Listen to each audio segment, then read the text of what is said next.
You know, I was looking through Sunday comic strips recently, and so many of them are so boring. And I find it interesting how constrained by panels that they all are. And you go back and you think about what Charles M. Schulz did with the Peanuts. Early on, he had some of those same constraints, but as he got more experience and more confident, and of course, as the strip became more popular and he was able to flow better, he expanded beyond the rigors of the panels. This right here is one of my favorite strips. I know it's still panel heavy, but what he did with the snowmen in that last panel, just kind of expanding them out was really good. And in fact, we're going to come back to this in a minute. And later on, especially with some of the Red Baron comics and so on, he would really go well beyond the panels. Again, this was something that he, when he was given the ability to do, he would absolutely do, and he would expand beyond them and expand beyond what we think of traditional comics.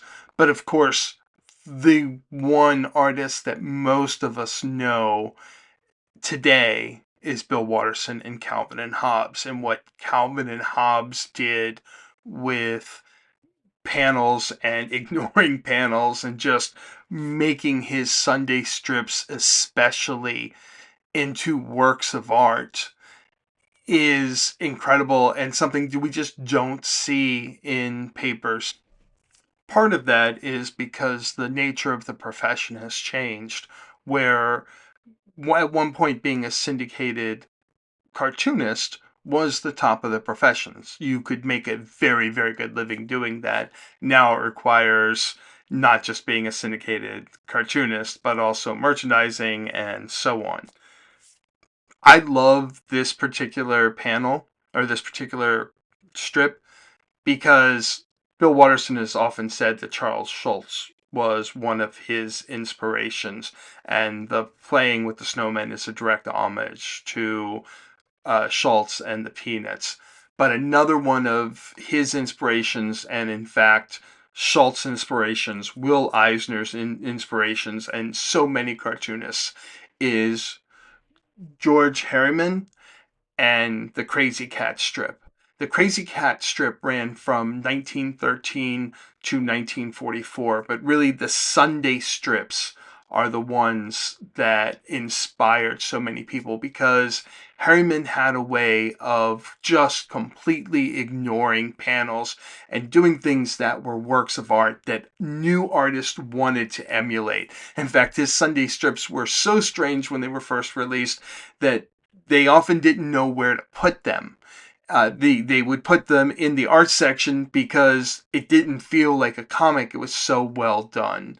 And there's a lot that we can take inspiration from him. And I think we've lost some of that because we're now 2 or 3 generations removed of artists who are aware of his work. And I think more people need to be aware of George Herriman and what he did because of that incredible impact that he had on the generation before us.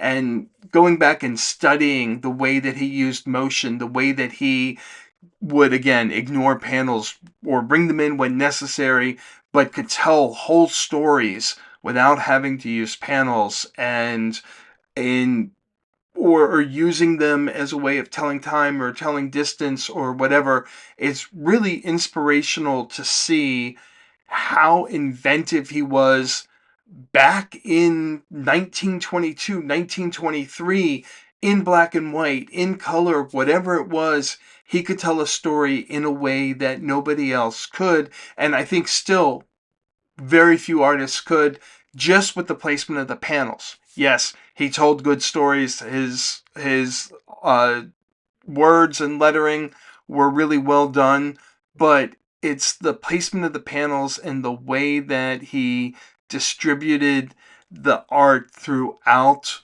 the space that was allocated to him in unique and interesting ways that sets him apart from almost every other artist out there. And I'd highly recommend, if you are thinking about getting into comics and writing comics, going and picking up some of his books. It's worth the investment to learn more about how he approached art, and just reading and studying what he did.